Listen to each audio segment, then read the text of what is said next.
இல்லையா? அவருக்கு பசிச்சுது, அவர் தூங்கினாரா எல்லாம் கேள்வி கேட்குறீங்களே. அப்போ இந்த தெய்வீகம் என்பது எங்கே இருந்தது அப்படின்னா, இப்போ கடவுளை பார்க்க முடியுமா ஒரு மனுஷன்? முடியாது. அப்போ எப்படி காண முடியும், எப்படி அவரை பார்க்க முடியும்? ஸோ மோசஸ்க்கும் அவருக்கும் டிஃப்ரென்ஸ் இருக்குது.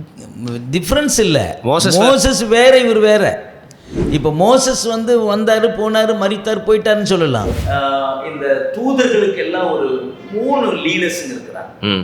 ஒருத்தர் மிகாவேல் அப்படின்னு சொன்ன ஒரு கூட்டத்தார், செகண்ட் கேப்ரியல், மூன்றாவது தான் இந்த லூசிபர். அப்போ இந்த ஃபர்ஸ்ட்டே பார்த்தீங்கன்னா கடவுள் யாரை சிருஷ்டிக்கிறார் அப்படின்னா இந்த தூதர்களை தான் ஏஞ்சல்ஸ்.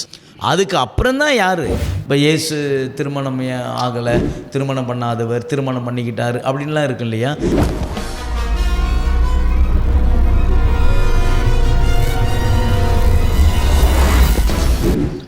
வருண் டாக்ஸில் இன்றைக்கி பல தடைகளை கடந்து பல யோசனைகளுக்கு அப்புறமா பார்த்திங்கன்னா இந்த தலைப்பில் பேசுகிறதுக்காக இவரை நான் பல வாட்டி அணுகியிருக்கேன். அவரும் ஓகே சொன்னார். ஆனால் பல தடைகளுக்கு அப்புறம் தான் இது நடக்குது. அதுக்கான காரணம் என்ன அப்படின்னு தெரியல.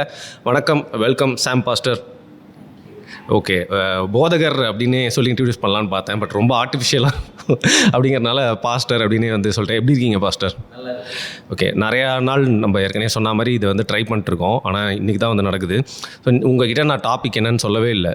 என்ன தைரியத்தில்னா, okay, he is doing this for bread and butter, not only for bread and butter, he is doing this in is whole life. ஒரு 10 வருஷத்துக்கு மேலே எனக்கு தெரிஞ்சு நீங்கள் ஃபுல் அண்ட் ஃபுல் இதில் தான் இருக்கீங்க, ப்ரீச்சிங்கில் தான் இருக்கீங்க. ஸோ நீங்கள் பேசாததை, நீங்கள் படிக்காததை தாண்டி நான் எதுவும் உங்ககிட்ட கேட்க போகிறதில்ல அப்படிங்கிறனால தான். பட் எனக்கு ஒரு ஃபேவரட் தலைப்பு. ஸோ எல்லா நம்பிக்கைகளை பற்றியும் பேசிகிட்டு இருக்கோம். ஃபஸ்ட் நம்ம சேனல் நீங்கள் பார்த்துருக்காமல் இருக்கலாம். ஸோ அதனால் உங்களுக்கு ஒரு இன்ட்ரடக்ஷன் கொடுக்குறேன். எல்லா நம்பிக்கைகள், அந்த நம்பிக்கை மேலே எனக்கு நம்பிக்கை இருக்கோ இல்லையோ எல்லாத்தையும் கொண்டு நம்ம பொதுமக்களோட பார்வைக்கு அவங்களுக்கு ஒரு இன்ஃபர்மேஷனாக கொண்டு போய் சேர்க்கணும் அப்படிங்கிறது என்னுடைய இஷ்டம். ஸோ நம்ம ஒரு நம்பிக்கையில் இருக்கும்போது இன்னொரு நம்பிக்கையில் இருக்கிறவங்கள கூப்பிட்டு பேசுகிறப்போ வெறும் நான் லிசனராக மட்டும்தான் பாஸ்டர் இருப்பேன். ஏன்னா அங்கே ஒரு வாதிடவோ இல்லை குறுக்கு கேள்வி கேட்கவோ இல்லை நான் தான் ஸ்மார்ட்னு ப்ரூவ் பண்ணுறது இல்லை என் நம்பிக்கை தான் சரின்னு ப்ரூவ் பண்ணுறது அது தவறான விஷயம்னு நினைக்கிறது என்னோட ஹம்பிளான ஒப்பீனியன். பட் நம்ம பிலீவ் பண்ணுற ஒரு ஃபெய்த் மேலே சாதாரணமாக உட்காந்து கேட்டுட்டு மட்டும் இருக்க முடியாது. ஒரு சின்ன டிஸ்கஷன் வச்சுக்கலாம் அப்படின்னு எனக்கு தோணுச்சு பாஸ்டர். ஸோ அதனால் அந்த லீவரேஜை மட்டும் உங்கள் கூட எடுத்துக்கலாம் அப்படின்ட்டு இருக்கேன். ஸோ எனக்கு நான் ஒரு விஷயம் நம்புகிறேன், லவ் இதுதான் இன்றைக்கி subject pastor. So whole Christianity இல்லை அந்த ஹோல் பைபிளோட பாயிண்ட்டே ரொம்ப சிம்பிள் தான், லவ் அப்படிங்கிறது தான் நான் நம்புகிறேன். Am I right? If I am wrong please correct me. நம்ம அன்பு தான் எல்லாத்துக்கும். ஓகே, எல்லாத்துக்கும் காரணம் நம்ம செலுத்து காரணம் என்னன்னா, ஏன் இந்த அன்பு சொல்றோம் அப்படின்னா, நம்ம மீது ஒருவர் எந்த எதிர்பார்ப்பும் இல்லாம அன்பு செலுத்தும். சரி, நீங்க ஏதாவது எனக்கு கொடுத்தீங்கன்னா ஒருவேளை நான் உங்களுக்கு அன்பு செலுத்தலாம், இல்லை நான் எதிர்பார்க்கறது கிடைச்சதுன்னா நான் உங்களுக்கு அன்பு செலுத்தலாம். நீங்களே இப்போ இன்டர்வியூ கொடுக்கலன்னா நான் வந்திருக்க மாட்டேன்ல, உங்களை தேடிப்போம். ஒரு பெனிஃபிட் இருக்கு. ஆனா அன்புன்றது எதுவுமே எதிர்பார்க்காத ஒருவர் நமக்கு செலுத்துறாங்க பார்த்தீங்களா, அதுதான் அன்பு. அப்படி நம்ம எடுத்துக்கலாம். அன்புக்கு பல காரணங்கள் உண்டு. நீங்கள் என்ன அன்பு செலுத்தீங்கன்னா நான் உங்களை அன்பு செலுத்தலாம். வேற யாராவது எனக்கு ஏதாவது அன்பாக இருக்குன்னு நினச்சேன்னா அன்புக்கு செலுத்தலாம். ஆனால் அன்புன்றது ஒன்றும் எதிர்பார்க்காத முறையில் ஒருத்தர் என் மேலே செலுத்துறது தான் அது உண்மையான அன்பாக இருக்க முடியும். ஓகே, ஸோ ஒரு மனித பிரகாரமாக பார்த்தீங்கன்னா அன்பு அப்படிங்கிறது அப்பா பிள்ளைங்க மேலே வைக்கிறது இல்லை, அதே இங்கிலீஷில் டக்குன்னு மாற்றி சொல்லிட்டா லவ்னாலே முடிஞ்சு போச்சு. அது டோட்டலி இளைஞர்களுக்கு ஒரு ஆணுக்கும் பெண்ணுக்கும் முன்னான லவ்வாக போயிடுது. பட் பைபிள் ஆர் கிறிஸ்டியானிட்டி சொல்கிற லவ் இல்லை அன்புன்றது நான் சொன்ன இந்த 2 அன்புக்கும் தாண்டி தானே. அதை பற்றி எனக்கு சொல்லுங்கள் பாஸ்டர். அது இப்போ அன்பு அப்படின்றது 2 விதமான அன்பு நம்ம சொல்லலாம். சரி, ஏன்னா ஃபீலியோ அப்படின்னு சொல்லி ஒரு அன்பு. ஓகே, கிரேக்க வார்த்தை. ஓகே, அது சகோதரத்துவ அன்பு, பிரதர்ஹுட். ஆமா, ஒரு சகோதரன் நேசிக்கும்.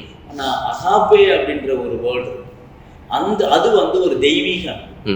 அந்த தெய்வீக அன்பு எப்படிப்பட்டது அப்படின்னா, அது எந்த எதிர்பார்ப்பும் இல்லாத ஒரு அன்பு.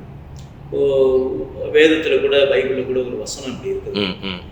ரோமருக்கு எழுதின நிருபம்னு சொல்லுவாங்க. 5ஆம் அதிகாரம் 8வது வசனத்துல, நம் பாவிகளா இருக்கையில் கிறிஸ்து இயேசு நமக்காக மரித்ததினாலே தேவன் நம்ம மேல வைத்த அன்பு அவர் விளங்க பண்ணினார். அப்படின்னா நான் செய்த எல்லா காரியத்துக்கும் ஒருத்தர் மறிக்க வேண்டிய அவசியம் இல்லை, மறிக்க வேண்டிய சூழ்நிலையும் இல்லை. ஆனால் ஒருவர் இது எல்லாத்தையும் எனக்காக அந்த அன்பை காண்பிப்பதற்காக நான் அடிக்கப்பட வேண்டிய இடத்துல, நான் மறிக்க வேண்டிய இடத்துல ஒருவர் மறித்து இருக்கிறார் அப்படின்னா இது வந்து ஒரு உண்மையான ஒரு தெய்வீக அன்பு அப்படின்னு நம்ம சொல்லலாம். ஓகே, நீங்க தமிழ்ல தான் பேசுறீங்க பாஸ்டர், ஆனா நீங்க என்கிட்ட யாருமே இல்லாதப்ப என்கிட்ட பேசுவீங்கல்ல, அப்படி உடைச்சு பேசினா தான் பாஸ்டர் எல்லாருக்கும் புரியும்னு நான் நினைக்கிறேன். தமிழ்ல தான் மரித்து போறன்ற வார்த்தை இருக்கு, என்ன ஏதோ சொல்லிட்டு இருக்காங்க, மரியாதை பத்தி பேசுறாரோ அப்படின்னு தப்பா எடுத்துப்பாங்க பாஸ்டர். அதனால நீங்க சொன்ன விஷயத்தை இன்னும் எனக்கு கொஞ்சம் உடைச்சு சொல்லுங்க பாஸ்டர். ஒண்ணு அன்பு அப்படின்னு நம்ம எடுத்துக்கிட்டோம் அப்படின்னா ஒருத்தருக்கு ஒருத்தர் நம்ம செலுத்துகிற அன்பு இருக்கு. ஒருத்தர் எனக்கு ஹெல்ப் பண்ணாரு, நான் அவருக்கு நான் ஹெல்ப் பண்ணியிருக்கிறேன். இது வந்து ஒரு கைமாறு உதவி அப்படின்னு கூட நம்ம சொல்லலாம். அவர் நான் கஷ்டப்பட்ட காலத்துல அவர் எனக்கு ஹெல்ப் பண்ணாருப்பா, அதனால இப்ப நான் நல்லா இருக்கிறேன், அவருக்கு ஹெல்ப் பண்றேன் அப்படின்ற ஒரு அன்பு வந்து பொதுவாகவே எல்லாருக்குள்ளேயும் கடமைப்பட்டிருக்கேன். கண்டிப்பா அது கடமைப்பட்டிருக்கிற அன்பு. பிள்ளைகள் வந்து பெற்றோர்களுக்கு கடமைப்பட்டிருக்கிறாங்க. ஏன்னா பெற்றோர்கள் முழுவதுமாக பிள்ளைகளுக்காக லைஃப் ஸ்பெண்ட் பண்ணி இருக்கிறதுனால அவங்க கண்டிப்பா என்ன பண்ணி தான் ஆகணும். பெற்றோர்களை அவங்கள பிரியப்படுத்தணும் அப்படின்னா அட்லீஸ்ட் அந்த அன்பு அவங்க திருப்பி செஞ்சுதான் ஆகணும். ஸோ இதுதான் வந்து முறை, அது கடமை, கண்டிப்பா கடமை. ஆனா ஒரு கடவுள் வந்து நமக்காக அன்பை காண்பிப்பதற்காக எந்த எதிர்பார்ப்பும் நம்ம கிட்ட எதிர்பார்க்காம எந்த ஒரு காரியத்தையும் நம்ம கிட்ட அவர் வாங்காம அவரே நமக்காக மரித்தாரு அல்லது அவர் சிலுவையில செத்து போனார் அப்படின்னும் போது உண்மையாகவே இதுதான் ஒரு கைமாறு கருதாமல் ஏற்படுகிற ஒரு தெய்வீக அன்பு. இப்போ வேதத்துல ஒரு வசனம் இப்படி இருக்குது பைபிள்ல, ரோமருக்கு எழுதின நிருபம் 5ஆம் அதிகாரம் 8வது வசனத்துல இப்படி சொல்லுவாங்க, நாம் பாவிகளா இருக்கையில். அப்படின்னா நாம் பாவிகளா இருக்கும். இது எல்லாருக்குமே தெரியும். ஏன் தெரியும் அப்படின்னா முந்தின மனுஷன் அப்படின்னு ஒரு ஆதாம் இருந்தாரு. இந்த ஆதாம் கீழ்ப்படியாமையினால ஏற்பட்ட ஒரு விளைவு தான் பாவம்ன்றது. அப்ப இந்த பாவம் எது வரைக்கும் தொடர்ந்தது அப்படின்னா இயேசு கிறிஸ்து இந்த பூமியில பிறக்கிற வரைக்கும் அந்த பாவம் என்ன பண்ணிட்டு தான் இருந்தது. அதற்கான எந்த விதமான விமர்சனமும் நமக்கு கிடைக்கல. அப்ப தேவன் என்ன செஞ்சுக்கிட்டு இருந்தார் அப்படின்னா, இப்ப கடவுளுக்கும் மனிதனுக்கும் உள்ள உறவு இந்த பாவத்தை நிமித்தம் ஒரு இப்படி சொல்லலாம் ஒரு டிஸ்கண்டினியூ ஆன மாதிரி ஆயிடுச்சு. அப்போ மனுஷன் நேரடியாக கடவுள் என்ன பண்ண முடியாது, பார்க்க முடியாத சூழ்நிலை இருந்தது. ஆனா தேவன் என்ன பண்ணார், கடவுள் என்ன பண்ணாரு அப்படின்னா அதற்கு ஒரு பரிகாரத்தை வைத்தார். இப்போ ஒருத்தர் போய் மீட் பண்ணணும் அப்படின்னா அதுக்கு ஒரு பரிகாரம் இருக்கு இல்லையா, அந்த பரிகாரத்துக்கு தான் பேர் என்ன, பலி செலுத்துதல் அப்படின்ற ஒரு காரியம். அப்ப அந்த பலி செலுத்துதல் என்பது மிருகங்களை பலி செலுத்தி அந்த ரத்தத்தினால தேவனை போய் சந்திப்பதற்கான ஒரு வழியை தேவனை ஏற்படுத்தி வைத்திருந்தார். ஏன்னா அதுக்கு நிறைய ஆதாரங்கள் நமக்கு வேதத்துல நமக்கு இருக்கிறது. ஆனா அப்படியே அந்த காலங்கள் ஒரு 4000 ஆண்டுகள் கடந்து போன போது இயேசு கிறிஸ்து இந்த பூமியில வந்து என்ன ஏன் இந்த காரியங்களை இவ்வளவு சொல்றேன் அப்படின்னா, நான் பாவிகளா இருக்கேன்னு சொன்ன வந்தேன். இப்ப சில பேர் கேட்கலாம், நாங்க எப்போ பாவியா மாறணும், நாங்க என்ன பாவம் செஞ்சோம் அப்படின்னு சொல்லி நிறைய பேர் கேட்கலாம். ஆனா வேதம் சொல்லுது, ரோமர் 3ஆம் அதிகாரத்துல 24, 23, 24 சொல்லுது, எல்லாரும் பாவம் செய்து தேவ மகிமையை நாங்க இழந்துட்டோம் அப்படின்னு சொல்லி வேதம் சொல்லுது. ஒரு குழந்தையும் ஒரு பிறந்த குழந்தையே அதுக்குள்ளேயே வந்து பாவம் இருக்கு, சென் இருக்குன்றீங்க நீங்க. ஏன்னா அது ஆதாம் வழியா வந்தது தானே. ஓகே, அது வந்து ஒரு ஆதாமனுடைய ரத்தம், ஆதாமனுடைய வித்து அப்படின்னும் போது அப்ப நம்ம எல்லாருமே ஆதாமனுடைய ஜீன் தான், அங்கிருந்தான் வந்திருக்கிறோம். ஒருத்தங்கள இருந்து தான் எல்லாருமே வந்திருக்கோம் அப்படிதான் சொல்லுது. ஏன்னா ரோமருக்கு எழுதின நிருபத்துல 5ஆம் அதிகாரம் 12வது வசனம் 17வது வசனத்துல அப்படிதான் சொல்லுது. ஏன்னா ஒருவன் மூலமாய் அப்படின்னு சொல்லப்பட்டிருக்கு. அந்த ஒருவர் யார் அப்படின்னா அவர் தான் முந்தின ஆதாம்னு நம்ம சொல்றோம். அப்ப அந்த ஆதாமுக்குள்ள ஏற்பட்ட அந்த ஆதாமுக்குள்ள ஏற்பட்ட அந்த பாவம் தான் பிறக்கிற குழந்தைக்குள்ளேயே அது என்ன பண்ணுது, அது இருக்குது. அப்ப எல்லாரும் அதுக்குள்ளதான் நம்ம வருகிறோம். அப்ப யாரும் இதுல இருந்து நம்மளை தப்பிப்பதற்கான எந்த வழிமுறையும் யாரும் என்ன பண்ணல, செய்யல. அப்ப கடவுளே என்ன பண்ணாரு அப்படின்னா மனித அந்த அவதாரத்துல வந்து நீங்களும் நானும், அதாவது உலக மக்கள் பாவிகளா இருக்கிறதுனால இந்த பாவத்துக்காக பரிகாரம் வந்து செய்யணும். அப்ப மிருகங்களை பலி செலுத்திட்டே வந்தாங்க. ஸோ ஒரு காலகட்டத்தில் அது நின்று போய்விட்டது. பிறகு இவர் என்ன பண்ணார் அப்படின்னா தானே அதை என்ன பண்ணிக்கிட்டார், ஏற்றுக்கொண்டு சிலுவையில மரித்தார். அதை தாங்க சொல்றாரு, நாம் பாவிகளா இருக்கையில் கிறிஸ்து இயேசு நமக்காக மரித்ததினாலே தேவன் தம்முடைய அன்பை நமக்கு விளங்க பண்ணினார். அப்ப இந்த அன்பை எப்படி விளங்க பண்றாரு, அந்த அன்பை எப்படி நமக்கு காண்பிக்கிறாரு அப்படின்னா, இப்ப ஒருத்தர் எனக்கு ஹெல்ப் பண்ணாங்கன்னா அந்த அன்பை காண்பிக்கிறாங்கன்னு அர்த்தம். இன்னொருத்தர் நான் செஞ்ச உதவிக்கு அவர் ஹெல்ப் பண்றாங்க அப்படின்னா அந்த அன்பை எனக்கு பரிபூர்ணமா காண்பிக்கிறாங்க. அப்படிதான் தேவன், அப்படிதான் கிறிஸ்துவம் அந்த அன்பை நமக்கு காண்பித்தார். எப்படி காண்பித்தார் அப்படின்னா, அதாவது நான் பாவம் பண்ணிட்டு பாவியா இருக்கும்போது என்னை யாருமே நேசிக்காத பட்சத்துல ஒருத்தர் வந்து என்கிட்ட எந்த எதிர்பார்ப்பும் இல்லாம நேசித்து சிலுவையில மறித்து அந்த அன்பை எனக்கு காண்பித்தார். இதுதான் உண்மையான அன்பு, இதுதான் தெய்வீகமான அன்பு. ஓகே, நீங்கள் வந்து அவர் வந்து தன்னை வந்து அதனோட உயிரை கொடுத்து மற்றவங்களோட பாவத்துக்காக உயிரை கொடுத்த அந்த விஷயத்துக்கு வந்திருக்கோம். பட் பேசிக்காக முதல்ல இந்த ஒரு கான்செப்டை புரிஞ்சுக்கணும், இல்லை இதை பற்றி கேட்குறவங்களுக்கு ஒரு டவுட் இருக்கும். ஸோ ஸ்டார்டிங்கில், அதாவது நீங்கள் ஆடம்லேருந்து ஆரம்பிச்சதுனால திருப்பி ஆடமோட கதைக்கே நான் போகிறேன். ஸோ அவன் வந்து அந்த ஃப்ரூட்டை சாப்பிடாத அப்படின்னு அவங்க 2 பேருமே சொன்னதை அந்த கீழ்ப்படியாமை தான் வந்து ஃபர்ஸ்ட் பாவமா, இல்லை அந்த கீழ்ப்படியாமைனால அவங்களுக்கு இன்னசென்ஸ் போயிருச்சு இல்லையா, அதுதான் ஃபர்ஸ்ட் பாவம். அண்ட் அதுக்கு முன்னாடி திருப்பியும் போயிடும், எதுக்குங்க முதல்ல அவங்கள படைக்கணும், கார்டன்ல போடணும், எங்கெங்க ஆரம்பிக்குது இங்க கதை அப்படின்னு இருக்கும் இல்லையா, ஒரு டவுட் எல்லாருக்கும். அதை பத்தி சொல்லுங்க பாஸ்டர். அதாவது மனுஷன தேவன் கடவுள் யார் அப்படின்னா அவர் ஒரு சிருஷ்டிகர். புரியல பாஸ்டர். சிருஷ்டிகர் அப்படின்னா கிரியேட்டர், எல்லாத்தையும் உண்டாக்குகிறவர், படைக்கிறவர், படைத்தவர் எல்லாம். அப்படி படைத்தவருக்கு இந்த பூமியில ஒரு கூட்டத்தை உண்டாக்கி ஒண்ணு கவனிக்கணும், நம்ம மிருகங்கள் எல்லாம் இருக்குது. சரி இல்லையா, எல்லா மிருகங்கள் இருக்கு. எல்லா மிருகங்களும் பார்த்தீங்க அப்படின்னா ஒவ்வொன்றையும் அப்படி பார்க்கும் பொழுது இப்ப நம்ம போய் மிருகத்துக்கிட்ட பேச முடியாது, மிருகத்துக்கிட்ட விளையாட முடியாது, கம்யூனிகேட் பண்ண முடியாது, பேசவே முடியாது. அதுக்கு நம்ம ஜாலியா நம்ம ஹாய் ஹலோ அப்படின்னு என்ன பண்ண முடியாது, சும்மா பேசிக்கலாம், அவ்வளோ ஜான் அவ்வளோ ஜிம்மி வா போ அப்படின்னு பேசிக்கலாம். பட் நம்மோட கூட அது பேசும்போது ஏன் நம்முடைய என்ன சொல்றது, நம்முடைய துக்கத்தையோ நம்முடைய சந்தோஷத்தை அதுக்கிட்ட என்ன பண்ண முடியாது, நம்ம முடியாது இல்லையா.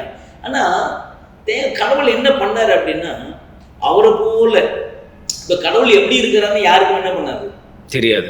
அதாவது விஷுவலி சொல்றீங்க. சரி, இப்போ இந்த இங்கிலீஷ்ல ஒன்று சொல்லி கொடுக்குறோம் பாஸ்டர், ஆம்னிபொட்டன்ட், ஆம்னிபிரசன்ட். ஸோ இதெல்லாம் கடவுளுடைய தன்மைகளை சொல்லுதுல.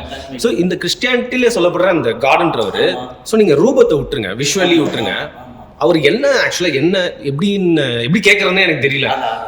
எப்படின்னா கடவுளை வந்து ஒருத்தரும் பார்க்க முடியாது. சரி, ஏன்னா வேதம் என்ன சொல்லுதுன்னா, அவர் ஒருவரும் சேரக்கூடாத ஒளியில் வாசம் பண்ணுகிறவர். ஓகே, அப்படின்னா அவர்கிட்ட போய் யாரும் என்ன பண்ண முடியாது, வாசம் பண்ண முடியாது. ஏன்னா அவர் வந்து ஒரு கிரியேட்டர். நம்ம நினைக்கிற மாதிரி போயிட்டு பக்கத்து வீட்டுல பேசுவார் மாதிரிலாம் என்ன பண்ண முடியாது, பேச முடியாது. அவர் ஒரு பெரிய கிரியேட்டர்.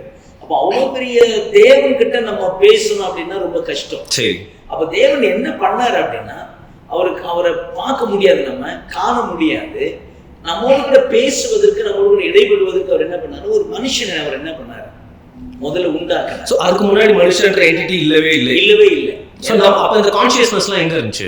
அதுதான். அப்ப அதாவது முதல்ல ஒரு உலகத்தை உண்டாக்கி ஒரு தோட்டத்தையும், நம்ம எல்லாருக்கும் இது தெரியும், முதல் மனிதன் ஆதாம் என்பது எல்லாருக்கும் தெரியும், ஒத்துக்கிட்டு தான் ஆகணும். இது வேற எங்கிருந்தும் வரல. ஏன்னா வேதமும் அதுதான் சொல்லுது. ஆதியாகம்னு ஒரு பகுதி இருக்குது நமக்கு வேதத்துல, 1ஆம் அதிகாரம் 26, 27 வசனத்துல இப்படி சொல்லப்பட்டிருக்கிறது. என்ன சொல்லப்பட்டிருக்குதுன்னா, தேவன் நமது சாயலாக நமது ரூபத்தின்படியே மனுஷனை உண்டாக்குவோமாக அப்படின்னு சொல்லி ஒரு வார்த்தை இருக்குது. அப்போ தேவன் எப்படிப்பட்டவர் என்பதை, அல்லது தேவன் எவ்வளவு அன்பா இருக்கிறார் என்பதை இந்த உலகத்துக்கு வெளிப்படுத்துவதற்காக தான் ஒரு மனுஷனை அவர் என்ன பண்ணாரு. இப்போ தேவனை நேரடியே பார்க்க முடியாது இல்லையா.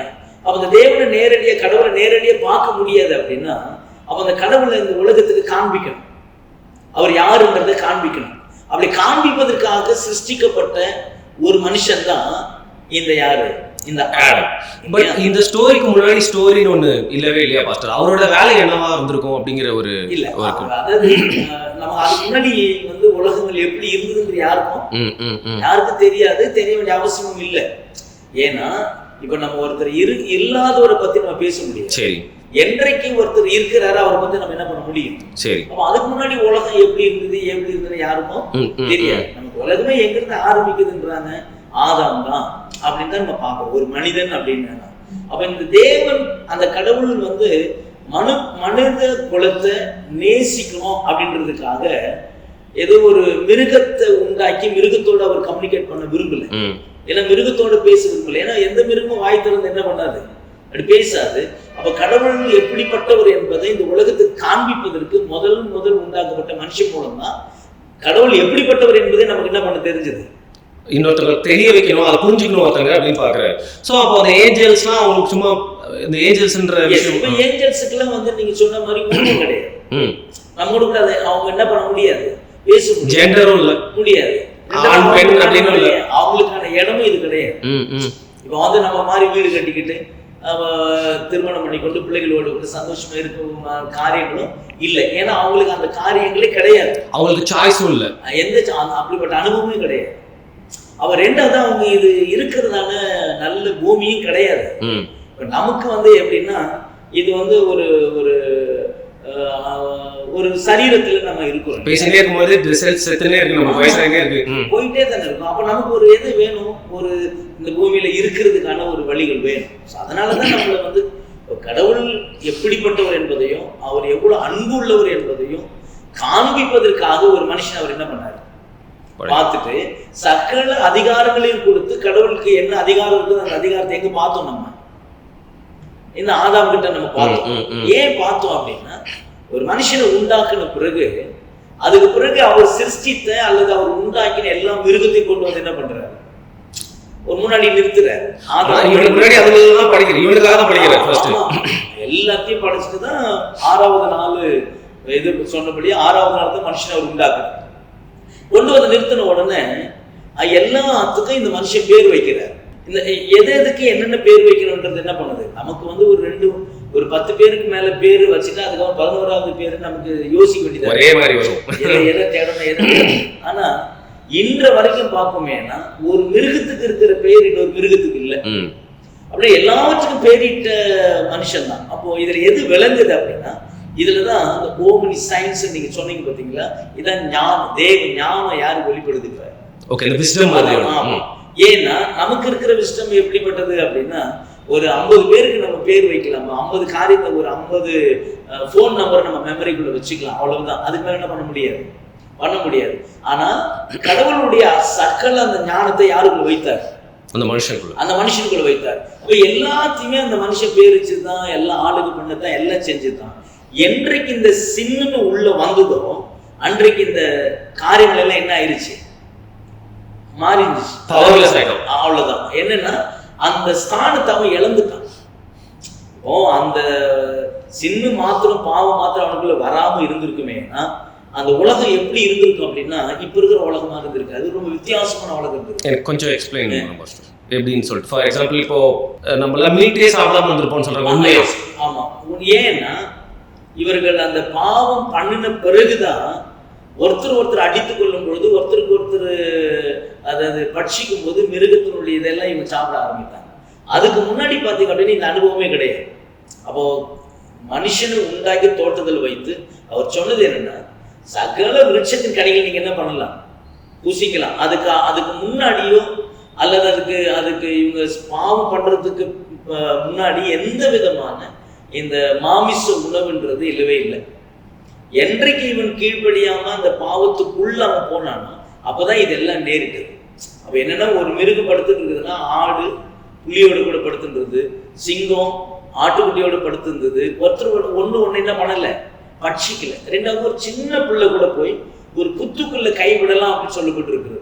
ஏன்னா அங்க இருக்கிற விரியன் இவங்க என்ன பண்ணாதான் ஒரு சின்ன பையன் ஒரு புலியையோ ஒரு சிங்கத்தையோ மேய்க்கலாம் அல்லது அவங்க நடத்தலாம் என்ற அளவிற்கு ஒரு பாவம் இல்லாத எந்த விதமான ஒரு என்ன சொல்றது ஆக்ரோஷமான ஒரு உலகம் இல்லாம அமைதியா இருக்கு. என்றைக்கு இந்த காரியத்துக்குள்ள வந்தாலும் அன்னைக்குதான் அது என்ன ஆயிடுச்சு, ஓகே வந்தது. அப்ப இதை என்ன பண்ணாரு கடவுள், என்ன பண்ணாரு, அந்த அன்பை வெளிப்படுத்தணும் இல்லையா. தப்பு பண்ணிட்டான், எதை வெளிப்படுத்தணும், அன்பை வெளிப்படுத்தணும். அன்பு வெளிப்படுத்துவதற்கு இவர் என்ன பண்ணாரு அப்படின்னா, சரி என்னோடு கூட இருக்கிற என்றைக்கு இவன் தவறு செய்தானோ, என்னைக்கு இவன் கீழ்ப்படியாம போனானோ அன்றைக்கு கடவுளோடு கூட இருக்கிற அந்த கம்யூனிகேஷன் ரிலேஷன்ஷிப் என்ன ஆயிடுச்சு, விட்டு போயிடுச்சு. ஏன்னா வசனம் அப்படிதான் சொல்லுது, ஒரு வேதத்தில் நமக்கு அப்படிதான் சொல்லுது. மனுஷனுடைய பாவங்களும் மனுஷனுடைய அக்கிரமங்களும் தேவனோடு கூட சேரக்கூடாதபடிக்கு அது அவங்களுக்கு பிரிவினை ஏற்படுத்தினது அப்படின்னு ஏசாயா 59:2 இப்படி ஒரு வாக்கியம். அவ்வளவுதான், தூரம் போயிட்டான். 2 பேரும் என்ன பண்ணவே முடியாது, கம்யூனிகேட் பண்ணவே முடியாது. என்ன ஆச்சு? அப்போ கடவுள் என்ன செஞ்சார் அப்படின்னா, தான் உண்டாக்குன மனுஷன், சரி அவன் மீறுதல் பண்ணிட்டான், தப்பு பண்ணிட்டான், இதை இப்படியே விட்டுற வேண்டாம். ஏன்னா அவர் அன்பு காண்பிக்கிறது தான் இந்த மனுஷன் உண்டாக்குனார். கடவுள் யார் என்பது காண்பிப்பதற்கு தான் இவனை உண்டாக்குனார். ஆனா கடைசியில என்ன ஆயிடுச்சு அப்படின்னா, இவன் பண்ண தப்பு நிமித்தம் அவருடைய திட்டமே என்ன ஆயிடுச்சு? இப்போ ஸ்பாயில் ஆயிடுச்சு. சாரி பாஸ்டர், நான் ரொம்ப ஸ்டூப்பிடான டவுட்ஸ்லாம் கேட்குறேன்னு தப்பா எடுத்துக்காதீங்க. ஒன்று எனக்கும் அந்த டவுட் இருக்குது, இன்னும் நிறைய பேருக்கு வருமே அப்படிங்கிறனால 2 விஷயம் எனக்கு தோணுது. ஸோ இந்த மனிதனை படைக்கப்படுறதுக்கு முன்னாடி இது இந்த லூசிஃபர்ன்றவன் இருக்கான் இல்லையா? இருக்கான். ஸோ அவனுடைய பார்ட் எப்போ வந்து தொடங்குது? ஏன்னா நீங்கள் இடைவெளின்னு சொன்னா அந்த இடைவெளிக்கு நடுவில் ஒருத்தன் இருக்கணும் இல்லையா? ஏன்னா அந்த வேதத்தில் ஜெனிசிஸ் என்ற முதல் புத்தகம், அதான் ஆதியாகமம் அப்படின்னு சொல்றது, முதல் வசனத்துக்கும் 2வது வசனத்துக்கும் ஒரு சின்ன கேப் இல்ல, ஒரு பெரிய கேப் இருக்கு. அது அந்த டைம் ஃப்ரேம் புரிஞ்சுக்கணும். அதுக்குள்ள இருக்குது, ஒரு யுகமே அதுல இருக்கு. அதுக்காக தான் இந்த தியாலஜிலாம் வச்சு அந்த இதெல்லாம் சொல்றாங்க இல்லையா? ஏன்னா முதல்ல ஆதியிலே தேவன் வானத்தை பூமி சிருஷ்டித்தார்னு அப்படி சொல்லப்பட்டதை, அந்த செகண்ட் வேர்டு பார்த்தீங்கன்னா, 2வது வார்த்தை பார்த்தீங்கன்னா, பூமியானது ஒழுங்கின்மையும் வெறுமையுமாய் இருந்தது. லேண்டு வாட்டர்னு இதெல்லாம் எப்படி அப்படின்னா ஒரு மாதிரி டிஸ்லோகேட்னு சொல்லுவாங்க பார்த்தியா? நம்ம ஜூபிட்டர், மார்ஸ் அந்த மாதிரி அந்த ஒரு மலை அப்படின்னா அப்படியே இல்லாம இறங்கி ஒரு வித்தியாசமான ஒரு இது. ஜூபிட்டர்லாம் பாருங்க ஃபுல்லா கேஸால நிரம்பினது. இதுக்கு காரணம் என்னன்னா, நீ சொன்ன மாதிரி அந்த லூசிபர் என்றதான ஒரு தூதர். ஆக்சுவலி இந்த தூதர்களுக்கு எல்லாம் ஒரு 3 லீடர்ஸ் இருக்கிறாங்க. ஒருத்தர் மிகாவேல் அப்படின்னு சொன்ன ஒரு கூட்டத்தார், மைக்கேல். ஆமா. செகண்ட் வந்து கேப்ரியல். 3வது தான் இந்த லூசிபர் அப்படின்னு 3 கேட்டகரி இருந்தது. ஒவ்வொருவருக்கும் ஒவ்வொரு ஜாபை வந்து கடவுள் கொடுத்திருந்தார், டியூட்டி. ஆமா. என்னன்னா இந்த கேப்ரியல் என்பது வந்து பாத்தீங்கன்னா ஒரு குட் நியூஸ் கொண்டு வருவார். எப்பொழுது எங்க பார்த்தாலும் வேதத்துல எங்க பார்த்தாலும் பைபிள்ல ஒரு நல்ல செய்தி கொண்டு வருகிறவர் யாரா இருப்பாருன்னா ஒரு கேப்ரியல். யுத்தம் பண்ணுவதற்கு என்று ஒரு தூதர், ஆர்ச்ஏஞ்சல், அவர்தான் மைக்கேல் அல்லது மிகாவேல் அப்படின்னு சொல்றோம். பட் இந்த லூசிபர் என்று பாத்தீங்க அப்படின்னா தேவனோடு கூடிய, ஏன்னா தேவனை ஆராதிப்பதற்கு, தேவனை மையப்படுத்துவதற்கு ஒரு ஆராதனை கூட்டத்தில் இருக்கிற ஒரு லூசிபர். அதனாலதான் அது அதிகாலையும் மகனாகிய விடிவெளின்னு சொல்லுவாங்க, மார்னிங் ஸ்டார். ஆமா, அந்த அளவிற்கு அவருக்கு அந்த மகிமை, சன் ஆஃப் தி மார்னிங். அந்த ஒரு இன்னும் சொல்ல போனா அபிஷேகம் பண்ணப்பட்ட கேருபுன்னு கூட சொல்லுவாங்க. ஏன்னா அவர் எப்போதும் என்ன பண்ணப்பட்டிருவாங்கன்னா, கடவுள் அந்த சிருஷ்டித்த கடவுளை தொழுதுகிட்டே இருக்கிறது, ஆராதிச்சுட்டே இருக்கிறது, வொர்ஷிப் பண்ணிக்கிட்டே இருக்கிறது, இந்த அனுபவம் இருந்துக்கிட்டே இருந்தது. பட் ஒரு சர்டன் டைமில் என்ன ஆயிடுச்சு அப்படின்னா, அங்கே இருக்கிற அந்த தூதன் கீழே தள்ளப்பட்டதை வேதம் சொல்லுது. ஏன் கீழே தள்ளப்பட்டான் அப்படின்னா, கடவுள் தான் வந்து சிருஷ்டிகர், அவருக்கு மேலே யாருமே இல்லை. 2வது அவருக்கு ஈக்குவலாக கூட யாரும் என்ன பண்ண முடியாது, வைத்துக்கொள்ள முடியாது. அப்போது ஒரு சிருஷ்டிகரை இந்த சிருஷ்டி என்கிற தூதன் அப்படி நான் அவருக்கு மேலே நான் ஏறுவேன், அங்கே போவேன்ற அந்த ஒரு ப்ரைடு இருக்குது பார்த்தீங்களா, அந்த பெருமை இருக்குது பார்த்தீங்களா, இது நிமித்தம் தான் அவன் அங்கேருந்து என்ன பண்ணப்பட்டான், ஓகே, கீழே தள்ளப்பட்டான். இந்த நீங்கள் சொல்கிற அவன் அப்படி நினைக்கிறதுக்கு, ப்ரைடுன்னு நினைக்கிறதுக்கு முன்னாடியே மனிதன் படைக்கப்பட்டானா? ஸோ இந்த டைம் ஃப்ரேம் தான் என்னால் இல்லை. ஏன்னா இதுதான் ஃபஸ்ட்டு. இந்த காலங்கள் அப்படின்னு இருக்குது. எப்படின்னா டிஸ்பென்சேஷன், அந்த ஏஜஸ் அண்ட் டிஸ்பென்சேஷன் என்ற காலங்களும் யுகங்களும் அப்படின்னு இருக்குது. அப்படி இந்த ஃபஸ்ட்டு என்னென்னா ஒரு இட்டர்னிட்டி அப்படின்னு சொல்லலாம், அதுதான் நித்தியம். அதில் தான் காட் இருக்கார். ஆமாம், அதுதான் காட் இருக்கார். இதுக்கு அப்புறம் தான் வந்து ஏஞ்சலாலஜி அப்படின்னு சொல்லி தூதர்களின் காலம் அப்படின்னு வருது. அப்போ இந்த ஃபஸ்ட்டே பார்த்தீங்கன்னா கடவுள் வந்து யாரை சிருஷ்டிக்கிறார் அப்படின்னா இந்த தூதர்களை தான் ஏஞ்சல்ஸ். அதுக்கு அப்புறம் தான் யார் மனிதர்களை வருகிறாங்க, மிருகங்க, மனுஷன் எல்லாம் வராங்க. அப்போ இந்த லூசிபர் என்றவன் விழுந்த பிறகு தான் இந்த நல்ல இருந்த பூமி ரொம்ப என்ன சொல்லலாம் அப்படின்னா, இப்போ நான் அதை முதல்ல சொன்ன பாருங்கள், ஒரு சின்ன பையன் கூட போய் புத்தில் கையை விடலாம், ஒரு சின்ன பையன் புளியை ஆடு இந்த சிங்கத்தின் பின்னாடி போகலாம், அது எதுவுமே ஒன்றும் பண்ணாது. ஆட்டுக்குட்டியும் சிங்கமும் புலியும் ஒன்றா மேய்ந்து கொண்டு இருக்கும். இதெல்லாம் எப்போ நடந்தது அப்படின்னா, இவன் கீழே விழுந்து இந்த ஜனங்களை என்ன பண்ணதுக்கு முன்னாடி, கண்டாமினேட் பண்ணுறதுக்கு முன்னாடி. பட் அவன் இருக்கிறான் பூமியில், அவன் விழுந்துட்டான். இப்போ கடவுள் என்ன பண்ணிட்டார் அப்படின்னா, ஒரு மனுஷனை உண்டாக்கி வச்சுட்டாரு. இப்போ இந்த மனுஷனை டார்கெட் பண்ணுறது தான் யாருடைய வேலையாக இருந்தது? ஓகே, அந்த அவன் வந்து பண்ணதுலேருந்து தான் இப்படி மாமிச உணவு, ஒருத்தருக்கு ஒருத்தர் விரோதங்கள், சண்டைகள் இப்படி வந்ததுக்கு காரணமே நான் ஒரு ஏத்திஸ்ட் கிட்ட பேசிட்டு இருந்தேன். இன்னொரு ஒரு நண்பர் ஒருத்தர், அவர் வந்து தமிழ் நேஷனலிசம் பேசக்கூடியவர், அவர்கிட்ட பேசினேன். ஏங்க கடவுள் வந்து அவரே ஆன்டி காட்னு ஒன்று கிரியேட் பண்ணிட்டு அவரே டெம்டேஷன் வச்சுட்டு அப்போ அவர் சேடிஸ்ட் தானேங்க, அவர் பண்ணிருக்கூடாது தானங்க அப்படின்னு கேட்டாரு. அது ஒரு நியாயமான கேள்வியை தான் எனக்கு தோணுச்சு. இல்லை அப்படி என்னன்னா, கடவுள் வந்து ஒரு மனுஷனுக்கு எல்லாம் ஞானத்தையும் கொடுக்குறாரு. சரி, சரியா? இப்போ நமக்கு இப்படி இருக்குது, ஒரு கேண்டில் எரிஞ்சுக்கிட்டு இருக்குது. அது கேண்டில்னு உங்களுக்கும் தெரியும், எனக்கும் தெரியும். அதை தொட்ட என்ன ஆகுன்றது தெரியும், சுடும் இல்லையா? ஆனாலும் நான் ஒரு வார்னிங் கொடுக்குறேன், தெரியுதோ தெரியலையோ தம்பி அதை என்ன பண்ணிடாத, தொட்டுறாதீங்க, அதை தொட்டால் சுடும் அப்படின்னு சொல்கிறேன். பட் இதை விட்டுட்டு அதை தொட்டால் தான் என்ன சுடுதா இல்லையான்னு பார்க்குறதுன்றது வந்து உங்களுடையது. அதனால் கேண்டிலே என்னால் வைக்கக்கூடாது அப்படின்றதெல்லாம் கிடையாது. சரியா? இப்போ கடவுளை வந்து ஒரு மனுஷனை உண்டாக்கி அவரே எல்லாத்தையும் பண்ணுறாரு அப்படின்றதுக்கு அதை தொடலாமா தொடக்கூடாதா என்ற விஸ்டம் கடவுள் என்ன பண்ணுறாரு, கொடுத்த பிறகு நான் தொட்டு தான் பார்ப்பேன் அப்படின்றது வந்து அப்போ அது ஏன் தப்பாயிருது? உண்மை தானே? இப்போ இதை பண்ணிவிட்டு நம்ம ஏன் கடவுள் ஏன் மனுஷனை உண்டாக்குனார், ஏன் ஒரு தோட்டத்தை வச்சார், ஏன் பழத்தை வச்சான்னு கேட்கக்கூடாது. ஓகே, ஸோ இன்னொரு விஷயம், இந்த ஃபார்ம்லெஸ்ஸாக இருந்துச்சு அப்படின்னு சொன்னீங்க, மிருகங்கள்லாம் படைச்சாருன்னு. ஸோ ஏத்திஸ்டாக இருக்கட்டும் இல்லை சயின்ஸ் முழுக்க நம்பி நம்பிக்கைகளை எதிர்க்காங்க. கிறிஸ்டியானிட்டி மட்டும் இல்லை, இந்த படைப்பு தத்துவம் இல்லை வந்து இறை தத்துவம், இறை கொள்கை அதெல்லாம் வந்து ஏற்றுக்காதவங்க என்னன்னு சொல்லுவாங்க, ஏங்க எல்லா மிருகத்தை பற்றியும் பேசுவீங்க, எல்லா சாமியும் சிங்கம் மேலே உட்காந்துருக்கும், குதிரையை பற்றி பேசுவாங்க, ஆனால் டைனாசர் பற்றி பார்த்தீங்களா ஹிந்து இதுலேயும் பேசல, கிறிஸ்டியன்லையும் பேசல, முஸ்லீமும் பேசல. ஏன்னா டைனாசர் வந்து சயின்ஸ் வந்ததுக்கப்புறம் தான் கண்டுபிடிச்சது. உங்கள் பைபிளில் எங்கே டைனாசர் பற்றிலாம் வந்து சொல்லியிருக்கு, அதற்கான விளக்கமே இல்லை அப்படின்னு வந்து சொல்கிறாங்க பாஸ்டர். அதுவும் ஒரு சரியான ஒரு டவுட் தானே பாஸ்டர்? அதாவது நம்ம எல்லாத்துக்கும் விளக்கத்தை என்ன பண்ணிட்டு இருக்க முடியாது. பட் பெனிஃபிட் ஆஃப் டவுட்னு ஒன்று இல்லை, அப்படி இல்லை. அப்போ நம்ம வந்து முழுசாக விஞ்ஞானத்தை அறிந்தவங்களும் கிடையாது. இல்லை, ஒரு நாளும் கற்றுக்கிட்டே போகிறது தான் விஞ்ஞானம். அது மாறிட்டே இருக்கும். இப்போ ஒருவேளை அது முடிவில் கூட தெரியும் இல்லையா, அந்த விஞ்ஞானத்தினுடைய முடிவில் அது என்னன்னு தெரியும் இல்லையா? அப்போ வேதத்தில் இல்லாத ஒன்றை வந்து ஒரு விஞ்ஞானமாக நம்ம என்ன பண்ண முடியாது.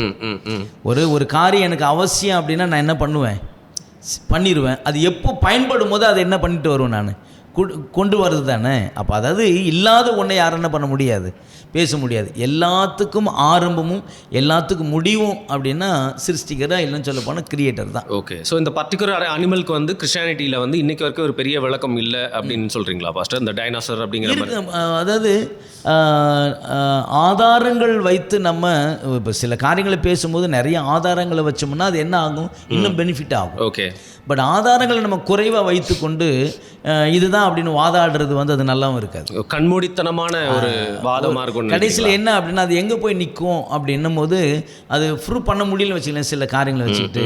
ஸோ அது வீணாகவும் போயிடும். ஓகே, நம்ம நம்பிக்கையும் பாழாக போயிடும். நமக்கு எது அதிகமான காரியங்கள் இருக்குதோ அதை பற்றி பேசும்போது அது நமக்கும் பிரயோஜனமாக இருக்கும், மற்றவர்களுக்கும் அது பிரயோஜனமாக. சரி, ஓகே ஓகே பாஸ்டர், நான் வந்து வேணும்ட்டே இது மாதிரிலாம் கேட்குறேன் பாஸ்டர். ஓகே, எல்லாரோட சார்பிலையும் ஒரு உண்மை வந்து டவுட்ன்ற ஒரு தான் கேட்டேன். ஸோ அந்த டெம்டேஷன், அதுக்கப்புறம் பண்ணுற அந்த சின்னுக்கு அப்புறம் ஒரு இடைவேளை ஏற்பட்டுருச்சு. ஆமாம், அந்த பாவத்துக்காக தான் வந்து கடவுளே வந்து ஒரு பையனா மனுஷனா வந்து உண்மைதான் பிறக்கிறாரு. ஸோ இதுதான் லவ், இதுதான் basic concept of Christianity. Okay, ஏன்னா தீமோத்தேயுன்னு ஒரு நிருபம் இருக்குது, அதில் 1 தீமோத்தேயு 3:16 பார்த்தீங்க அப்படின்னா அவர் சொல்கிறாரு, தேவன் மனுஷனாக வெளிப்பட்டார் அப்படின்னு இருக்குது. அப்போ வெளிப்பட்டதுக்கு காரணம் என்ன அப்படின்னா இப்படி இன்னும் நிறைய ஆதாரங்கள் நமக்கு இருக்குது. இப்போ எபிரேயரில் கூட சொல்கிறார் 2ஆம் அதிகாரம் 16வது வசனம் 14வது வசனத்தில் சொல்லப்பட்டிருக்கிறது என்னென்னா, பிள்ளைகள் மாம்சத்தையும் இரத்தத்தையும் உடையவர்களாக இருக்க அவரும் அவர்களைப் போல மாம்சத்தை இரத்தத்தையும் உடையவரானார் அப்படின்னு.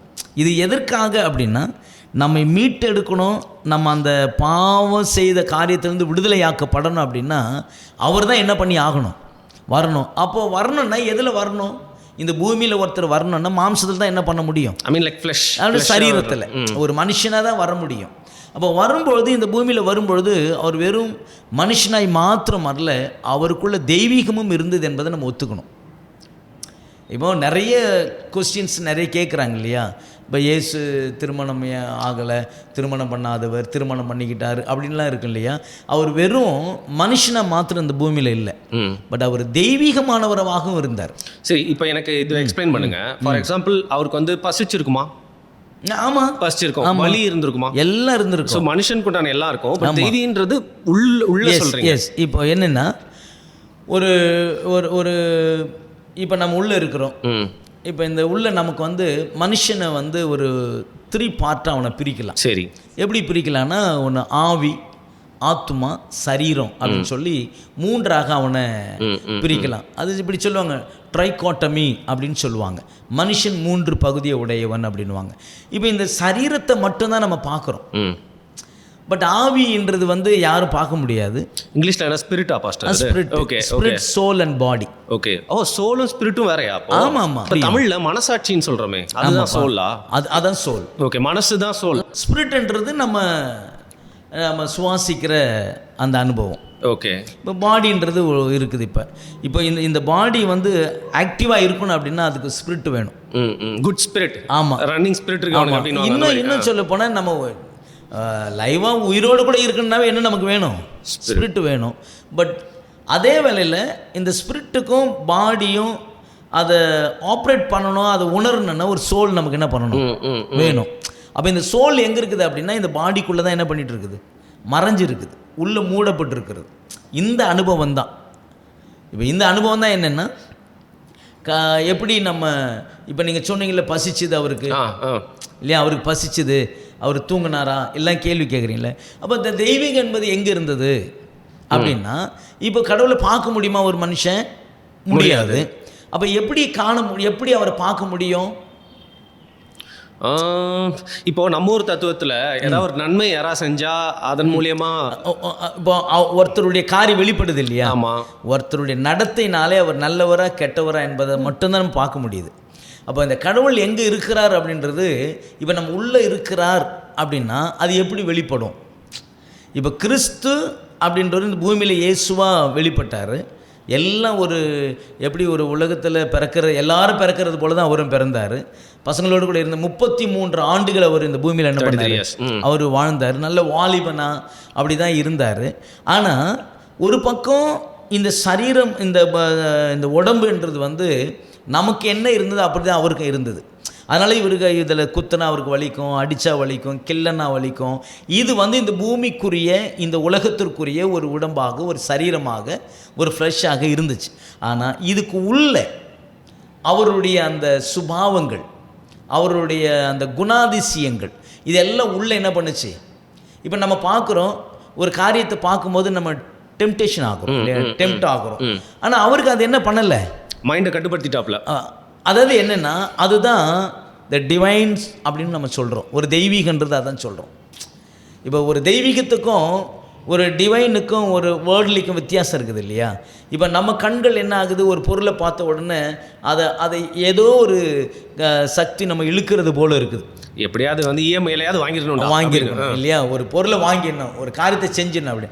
ஆனால் ஏசு இந்த பூமியில் அதை பார்க்கும்போது அதை பெருசாகவே அதை என்ன பண்ணிக்கல, ஓகே, எடுத்துக்கல. அப்போ அங்கே என்னத்தை அவர் பயன்படுத்துகிறார், என்ன அங்கே அவர் ஆட்கொள்ளுது அப்படின்னா, இதுதான் இந்த டிவைன் பவர்னு சொல்லலாம், ஒரு தெய்வீகன்னு சொல்லலாம். ஓகே. ஏன்னா அவருக்கு அது என்னன்னு தெரியும் இல்லைங்க, அவர் தான் கிரியேட் பண்ணார். அதனால் அவருக்கு அது மேலே ஒரு கண்டிப்பாக தெரியும். ஏன்னா நம்ம எல்லாருமே எங்கேருந்து வந்தோம் அப்படின்னா, இந்த பூமியிலேருந்து வந்தோம். இந்த பூமின்ற ஆகிய இந்த மண்ணிலிருந்து தான் நம்ம என்ன பண்ணப்பட்டோம், உண்டாக்கப்பட்டோம். ஆனால் அவர் மண்ணால் என்ன பண்ணப்படலை. ஏன்னா அவன் ரொம்ப அழகாக சொல்கிறார், I came down from heaven. அப்போ வானத்திலிருந்து வந்தேன்னு சொல்கிறாரு அவர். ஏன்னா வானத்திலிருந்து வந்தேன் அப்படின்னா அவர் தேவனாக இருக்கிற பூமியில் என்ன பண்ணியிருக்கிறாரு, வந்திருக்கிறாரு. அப்போ இது ஒன்று அவர் என்ன பண்ண முடியாது, இது பண்ண முடியாது, ஒன்றும் பண்ண முடியாது. சரி, அப்போ வந்து இது ஏன் நான் அந்த வலிக்குது பசிக்குது கேட்க வந்தேன்னா, டைரக்ட்லி நீங்கள் தான் எடுத்தீங்க அந்த விஷயத்த. அதாவது அவர் கல்யாணம் பண்ணிட்டாரா, ஸோ அவருக்கு என்னன்னா வலி பசி மாதிரி லஸ்ட் அப்படிங்கிற ஒரு விஷயமும் அவருக்கு இருந்திருக்கும் இல்லையா, அந்த டெம்டேஷன். அதனால் அவர் வந்து ஒரு பெண்ணை கல்யாணம் பண்ணியிருக்கலாம்ல அப்படின்னு சொல்கிறாங்க. அது மட்டும் இல்லாமல் எல்லா இறை தூதர்களும் வந்து பார்த்தீங்கன்னா வந்து கல்யாணம் பண்ணியிருக்காங்க இல்லையா. உதாரணத்துக்கு ஆபிரகாமில் ஆரம்பித்து லைக் இஸ்லாமில் வந்து மூசான்னு சொல்லுவாங்க. ஸோ அவங்க நம்புற இந்த முகமது அப்படிங்கிற நபி கூட கல்யாணம் பண்ணியிருக்காரு. அவங்க என்ன சொல்றாங்க, ஒரு நண்பர்கிட்ட பேசிட்டு போது எல்லா நபிகளுமே கல்யாணம் பண்ணியிருக்காங்கல்ல, அதனால இயேசுவும் ஒருவேளை கல்யாணம் பண்ணியிருந்தா அது தவறும் இல்லை அப்படிங்கிற மாதிரி சில இது இருக்குன்னு சொல்றாங்க. ஸோ இதை நீங்க எப்படி, இது என்னன்னா, இது இறை தூதர்னு சொல்றதே தப்பு முதல்ல. ஓகே, சரியா? அவர் தூதர் கிடையாது. நம்ம சொல்றது என்னன்னா, தேவன் தான் கடவுள் தங்க ஏதாவது வந்திருக்கிறான்னு சொல்கிறோம், ஒரு மனுஷனாக வெளிப்பட்டிருக்கிறான்னு சொல்கிறோம். ஸோ மோசஸ்க்கும் அவருக்கும் டிஃப்ரென்ஸ் இருக்குது. டிஃப்ரென்ஸ் இல்லை, மோசஸ் வேற, இவர் வேற. இப்போ மோசஸ் வந்தார், போனார், மரித்தார், போயிட்டாருன்னு சொல்லலாம். ஆனால் இவர் அப்படி இல்லை. இப்போ மோசஸை கூப்பிட்டு சிலுவையில் அடிச்சிருந்துருக்க முடியும், சரி மறிச்சிருந்துருக்க முடியும். அதாவது மரித்த 3ஆம் நாள் உயிரோடு எழுந்திருக்கிறதுன்றது சாத்தியம் கிடையாது. This is where I want to ask about Trinity. இதுதான். ஸோ ட்ரினிட்டி பற்றி சொல்லுங்கள். ஏன்னா ட்ரினிட்டி தானே கிறிஸ்டியானிட்டி. அதை எப்படின்னா ட்ரினிட்டின்றது நிறைய பேரால் ஏற்றுக்கொள்ளாத ஒரு அது என்னன்னா, நீங்க சொல்றீங்க கடவுள் கீழே வந்துட்டாரு, அப்ப மேல கடவுள் இல்லையாப்பா அப்படின்னு தான் கேட்பான். கிண்டலுக்கு கேட்கறவனா இருந்தாலும் சரி, நிஜமா கேட்கறவனும் சரி. ஸோ அந்த ட்ரினிட்டின்ற ஒரு தத்துவத்தின் மூலியமா தான் இந்த கிறிஸ்டியானிட்டியில இந்த நம்பிக்கை இணைச்சு வச்சிருக்கு எல்லாமே இருக்குது இல்லையா. ஆனா இந்த ட்ரினிட்டியை ஏன் மோஸ்ட்லி இன்னைக்கு அதை ஏற்றுக்கொள்ள முடியல அப்படின்னா, அதை குறித்ததான ஒரு ஞானம் நமக்கு இருந்தால் தான் அது முதல்ல அதை என்ன பண்ண முடியும், அக்செப்ட் பண்ண முடியும். ஒரு காரியத்தை ஒத்துக்கிற மாதிரியே நம்ம பார்க்கணும். எப்பொழுது அந்த ஆன்டியை பார்க்க ஆரம்பிக்கிறோமோ அதை நம்ம என்னதான் நம்ம கேட்டாலும் அதை என்ன பண்ண முடியாது. ஏன்னா ஏற்கனவே ஒரு ஐடியாலஜி எனக்கு இருக்குது. என்ன இருக்குது, இதுதான்பா அப்படின்னு இருக்குது. இந்த காரியத்தை ப்ரூவ் பண்ண நினச்சிங்கன்னா என்கிட்ட அதை நீங்கள் என்ன பண்ணவே முடியாது. ஓகே, ப்ரூவ் பண்ணவே முடியாது. ஆனால் எஜுகேஷனுக்கும் ஃபெய்த்துக்கும் இது டிஃப்ரென்ஸ் இருக்குன்றீங்க. ஏன்னா எஜுகேஷனில் தேடி பார்க்க தான் நிறைய அறிவு வரும். ஆமாம், பட் இது பிளைண்ட் ஃபெய்த் இருக்கணும்ன்றீங்களா? உண்மைதான்.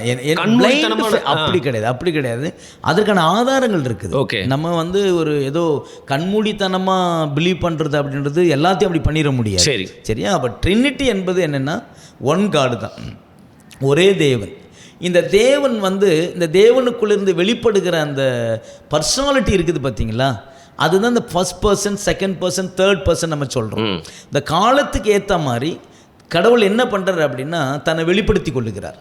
ஒரே கடவுள் தான் தன்னை அவரை காலத்துக்கு ஏற்ற மாதிரி வெளிப்படுத்தி கொள்ளுகிறார். இப்போ இப்படி ஓல்ட் டெஸ்ட்மெண்ட்னு சொல்லுவாங்க, அதாவது கிறிஸ்துக்கு முந்தி. அப்போ கிறிஸ்து இந்த பூமியில் பிறக்கிறதுக்கு முன்னாடி அவர் ஒரு ஃபாதரா அல்லது பிதா அப்படின்ற மாதிரி தன்னை வெளிப்படுத்தி கொண்டார். அப்போ கடவுள் இருந்தார். அப்போ இதெல்லாம் முடிந்த பிறகு பூமியில் நம்மளை மாதிரி ஒரு சரீரத்தில் வர வேண்டியது அவசியமாக இருந்தது. அதனால் அவர் என்ன பண்ணார் அப்படின்னா இந்த மனுஷ சாயலை எடுத்துக்கொண்டு இந்த பூமிக்கு வந்தார். அப்போ அவருக்குள்ள என்ன இருக்குது அப்படின்னா இதுதான் குமாரன் அப்படின்னு நம்ம சொல்கிறோம், தேவகுமாரன் இல்லையா, சன் ஆஃப் காட் அப்படின்னு நம்ம சொல்கிறோம், தேவகுமாரன் சொல்கிறோம். அடுத்த நிலவரம் பார்த்திங்க அப்படின்னா இது நம்ம ஆவியானவர் அல்லது பரிசுத்த ஆவியானவர், இவர் தேர்ட் பர்சன் அப்படின்னு நம்ம சொல்கிறோம். இந்த மூன்றும் இணைந்தத ஒரு நிலைமை தான் காட் அப்படின்ற ஒரே வார்த்தையில் என்ன பண்ணிடுறோம், அடைக்கிறது, முடிஞ்சிடும். இப்படி சொல்லுவாங்க, பிதாவாகிய கடவுள் அப்படின்னுவாங்க, குமாரனாகிய கடவுள் அப்படின்னுவாங்க, பரிசுத்த ஆவியாகிய கடவுள் அப்படின்னு சொல்லுவாங்க. அப்படின்னா என்னென்னா எல்லாருமே யாரு தான், காட் தான், அவ்வளோதான். இப்போ இந்த கடவுளுக்குள்ளே இருந்து வெளிப்படுகிற ஒவ்வொரு பர்சனாலிட்டி தான் இந்த மூன்றும் இருந்தது. ஓகே. அப்போ இந்த மூன்று காரியங்களும் எதற்காகனா, தான் உண்டாக்கின மனுஷன், தான் சிருஷ்டித்த மனுஷனை எப்படி ஆகிலும் ஆதியில் அவன் எப்படி இருந்தானோ அப்படி கொண்டு போய் நிறுத்துவதற்காகத்தான் இவங்க 3 பேரும் என்ன பண்ணிகிட்டு இருக்கிறாங்க, இந்த 3 பர்சனாலிட்டியும் ஒர்க் பண்ணிக்கிட்டு இருக்கிறாங்க. பட் ஒரே கடவுள் என்பதை நம்ம என்ன பண்ணிடக்கூடாது, சரி மாற்றிடக்கூடாது. Okay, fine. ஸோ இப்போ திருப்பி எங்கெங்க லவ் வருது? ஸோ இது வந்துட்டாரு. ஆமாம். ஸோ இது அவர் போயிட்டு அந்த குரூசிஃபை ஆகிறது லவ்க்காக அப்படின்னு சொல்றீங்க. ஆமாம். ஸோ அதற்கப்புறமும் இப்போ இந்த இடைப்பட்ட காலமும் இறுதி நாளுன்னு நீங்கள் ஜட்மெண்ட் டேன்னு சொல்லுவீங்க. ஸோ அந்த இடத்துல இந்த லவ் அப்படிங்கிறது எங்கே இருக்குது? ஸோ இல்லை, அதான் என்னன்னா அவர் நம்ம தப்பு பண்ணிட்டோம், கடவுளுக்கு நமக்கு எந்த விதமான எண்ணம் இல்லை, ஒரு இடைவெளி நமக்கு வந்துருச்சு, ஒரு கம்யூனிகேஷனே இல்லாமல் இருந்தது. பட் இந்த கடவுள் அந்த மனித அவதாரத்தில் வந்ததுனால இந்த அன்பை எங்கே காண்பித்தார். அப்போது எபிரேயரில் ஒரு புஸ்தகம் இருக்குது, அங்கே சொல்லப்பட்டிருக்கிறது ரத்தம் சிந்துதல் இல்லாமல் மன்னிப்பு உண்டாகாது அப்படின்னு. அப்போ இந்த ரத்தம் சிந்துவதற்காகவே அவர் எதில் வர வேண்டியதாக இருந்தது, இந்த மாம்சத்தில், அதாவது இந்த சரீரத்தில் வர வேண்டியதாக இருந்தது. அப்போ இந்த ரத்தம் தான் ஒரு மனுஷனை கடவுளோடு கூட அது என்ன பண்ணுது, இணைக்கிறது. அப்போ அந்த ரத்தத்தை மிருகங்கள் ரத்தம் இருக்குது தான். ஆனால் அந்த மிருகத்தின் ரத்தம் என்ன பண்ணுச்சு அப்படின்னா எந்த ரத்தமும் கடவுளோடு கூட அது என்ன பண்ணலை, அந்த ஏற்கனவே இருந்த அந்த கம்யூனிகேஷனை உண்டு பண்ண முடியல. அப்போது கடவுளே அந்த மனித அவதாரத்தில் அந்த ரத்தத்தை சிலுவையில் சிந்ததுனால தான் இப்போ மனுஷனுக்கும் கடவுளுக்கும் உள்ள ஒரு ரிலேஷன்ஷிப்பை கிறிஸ்து என்ன பண்ணார் அப்படின்னா உண்டாக்குனார். அப்போ இதுதான் என்ன சொல்லலாம் அப்படின்னா எதிர்பார்க்காத ஒரு அன்பு. இப்போ யாருமே அதை பற்றி யோசிக்காத காலத்தில், அவங்க வேகமாக போய் கொண்டிருக்கிற காலத்தில் ஒரு கடவுள் வந்து நம்மளை நினைத்து, ஒரு மனித குலத்தை நினைத்து அவர் இறங்கி அவர் மரித்து அந்த இரத்தத்தினால நமக்கு ஒரு அன்பை ஏற்படுத்தி இருக்கிறார் அப்படின்னா இதுக்கு மேலே ஒரு அன்பு ஒன்றும் இல்லை. ஸோ நான் வந்து ரொம்ப செல்ஃபிஷாக ஒரே வீடியோவில் வந்து இதெல்லாம் அடக்க முடியாது. நான் பெரிய ஒரு விஷயத்தை வந்து கம்பைல் பண்ணியிருக்கேன். நான் வேணும்ட்டே உங்ககிட்ட வந்து அந்த மாதிரி வந்து ஒரு கேள்வி நடையில் வந்து கொண்டு வந்து ஒரு கேப்சூல் பண்ணணும்னு நான் பார்த்துருக்கேன். அதில் நான் வெற்றி அடைஞ்சிட்டேன் அப்படின்னு தான் நினைக்கிறேன். ஏன்னா ஒரு குறிப்பிட்ட நேரம் வந்து பேசியிருக்கோம். அதில் முக்கியமான ஒரு பாயிண்டர்ஸ்லாம் நீங்கள் வந்து எடுத்து வச்சிருக்கீங்க. ஸோ அடுத்த வாட்டி உங்களை சந்திக்கிறப்போ வந்து பார்த்தீங்கன்னா கிறிஸ்தவர்களுக்கு மேலே வந்து நான் பிலீவர்ஸ்க்கு இருக்கிற ஒரு பார்வை சம்மந்தப்பட்டு சில கேள்விகள்லாம் கேட்கலாம் அப்படின்னு இருக்கேன். அப்படியே டோட்டலி பைபிள்லேருந்து வெளில வர முடியாது, அப்படி உங்களால் பேச வைக்க முடியாது. பட் நம்ம socially Christians and other people அப்படிங்கிற மாதிரி வந்து நிறைய விஷயங்கள் இருக்குது. அதெல்லாம் நெக்ஸ்ட் காணொலியில் உங்ககிட்ட கேள்வியாக கேட்கலான்னு இருக்கேன். மிக்க நன்றி பாஸ்டர், பொறுமையாக என்னோட கேள்விக்கெல்லாம் பதில் சொன்னதுக்கு.